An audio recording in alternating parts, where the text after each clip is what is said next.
उपक्रमों का अधिग्रहण और हस्तांतरण।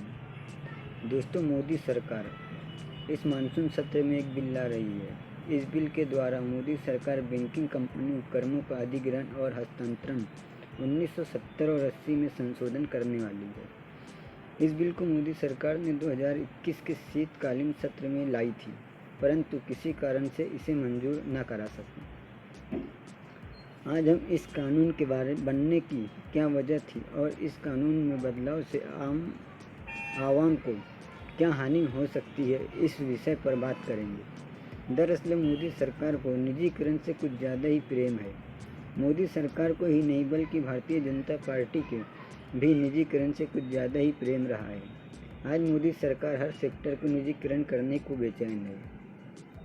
ये प्रेम आज कोई नई बात नहीं है। ये प्रेम तो उस समय से है जब बीजेपी का पुराना नाम जनसंघ हुआ करता था। उस समय भी निजीकरण को लेकर इनका यही प्रेम रहा है और जनसंघ के समय से ही इन नीतियों पर ही काम कर रही है।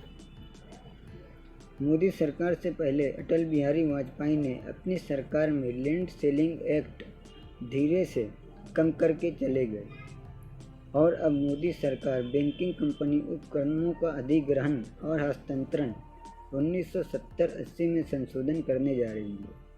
इस कानून के बाद राशनिंग से संबंधित कानूनों को खत्म कर सकती है। ऐसा हम क्यों कह रहे हैं, ये आपको आगे समझ में आएगा। आखिर इस कानून की ज़रूरत क्यों हुई और मोदी सरकार इसे संशोधन क्यों करना चाहती है। 1967 के विधानसभा चुनाव के बाद वो समय आया जब कांग्रेस का विभाजन हो गया और कांग्रेस को दो खेमों में बंट गई, इंडिकेट और सिंडिकेट। इंडिकेट की नेता बनी इंदिरा गांधी और सिंडिकेट के नेता बने मोरारजी देसाई और अशोक मेहता।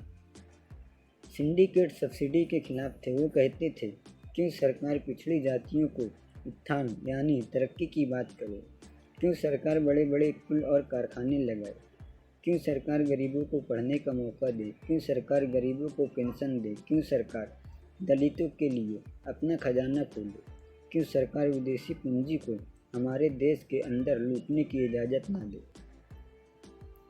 इस झगड़ों को कम्युनिस्टों ने वैचारिक मुद्दा बताया और देश के लाखों लोगों को इकट्ठा किया कि बैंक में हमारा पैसा है, बैंक में आम जनता का पैसा है और बैंकों के मालिक देश के पूंजीपति कैसे हो सकते हैं, बैंकों का राष्ट्रीयकरण क्यों नहीं होना चाहिए। और कांग्रेस के विभाजन के बाद इंदिरा गांधी प्रधानमंत्री नहीं बन पा रही थी। बनते हुए भी उनका बहुमत खो गया था। कम्युनिस्टों के सामने चुनौती थी, कम्युनिस्ट सरकार नहीं बना सकते थे। सिंडिकेट के साथ जनसंघ, आज की भाजपा, सभी आज़ाद पार्टियां और राजा रानी की पार्टियां खड़ी हो गई। इंदिरा गांधी ने कम्युनिस्टों से कहा कि आप क्या किया जाए, आपका समर्थन चाहिए। कम्युनिस्टों ने कहा हम आपको समर्थन कैसे दे सकते हैं, आपकी नीतियां उन यानी सिंडिकेट की नीतियों से अलग कहाँ है। कुछ मामलों में है कि पिछड़े लोगों को, दलितों को कुछ न कुछ मिलना चाहिए, अल्पसंख्यकों को कुछ मिलना चाहिए, कुछ अधिकार होने चाहिए। गरीब बुनियादी आर्थिक परिवर्तन के तो आप समर्थक नहीं हैं।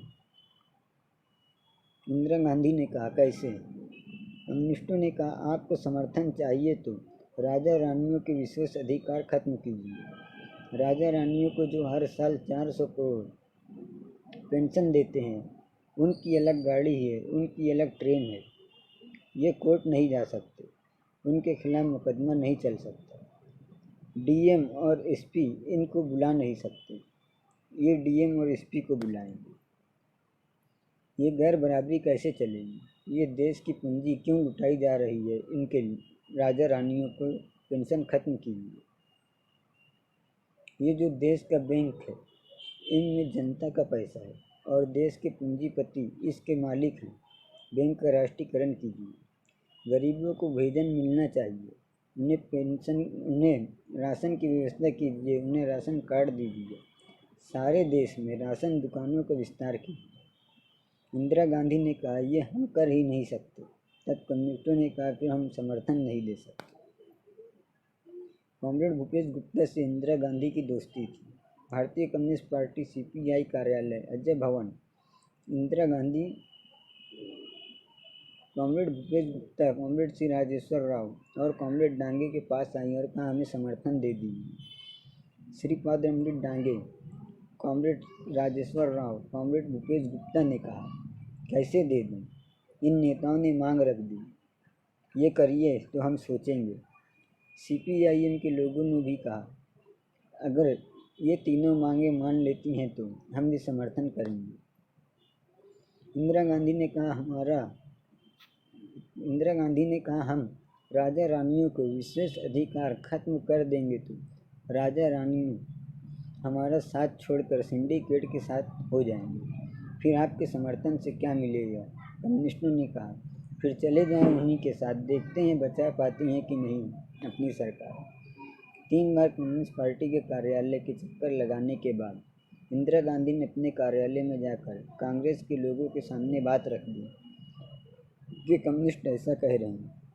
कांग्रेस के अंदर जो प्रगतिशील लोग थे, मोहन धारिया, अरविंद अरोरा, चंद्रशेखर रामधवन, आर.के. सिन्हा, रघुनाथ रेड्डी, इन लोगों ने इंदिरा गांधी से कहा, वो ठीक कह रहे हैं कम्युनिस्ट, तुमको मानना पड़ेगा। जब इस समाज में साख बनेगी, मजबूर होकर इंदिरा गांधी को बैंकों का राष्ट्रीयकरण करना पड़ा, राजा रानियों का विशेष अधिकार खत्म करना पड़ा और राशन की व्यवस्था पूरे देश में करनी पड़ी। जिस प्रकार से जनसंघ, आज की भाजपा, इन तमाम नीतियों के विरुद्ध थी जो आवाम के हितों की रक्षा करने के लिए कम्युनिस्टों की दबाव में जिन नियमों को लागू किया गया था, अटल बिहारी वाजपेयी ने अपनी दौर हुकूमत में लैंड सेलिंग एक्ट खत्म करके चले गए। इस एक्ट के तहत एक हद तक ही जमीन रखे जा सकते थे। अटल जी ने इसे खत्म कर दिया और अब मोदी जी बैंकिंग कंपनी उपक्रमों का अधिग्रहण और हस्तांतरण में बदलाव करके सारे सरकारी बैंकों को निजी पूंजीपतियों के हाथों में वापस दे देना चाहते हैं। सारे सरकारी बैंक अगर निजी पूंजीपति के हाथों में चले गए तो गरीब आदमी बैंक में जाने की सोच भी नहीं सकते। इन दोनों नियमों के ख़त्म करने के बाद निश्चित ही तीसरे नियम राशनिंग भी संशोधन हो ही जाएगा, तब तो बहुत मुश्किल होगी। अब सवाल ये है कि इसे रोकेगा कौन? आज के हालात में कोई भी राजनीतिक पार्टी इस पोजीशन में नहीं है और आज वाम दल भी चुनावी राजनीति में बहुत पिछड़े हुए हैं। यकीनन ही ये बिल दोनों सदनों में पारित कर दिया जाएगा। ऐसी स्थिति में केवल एक ही विकल्प है, इसे सिर्फ जन आंदोलनों से ही रोका जा सकता है।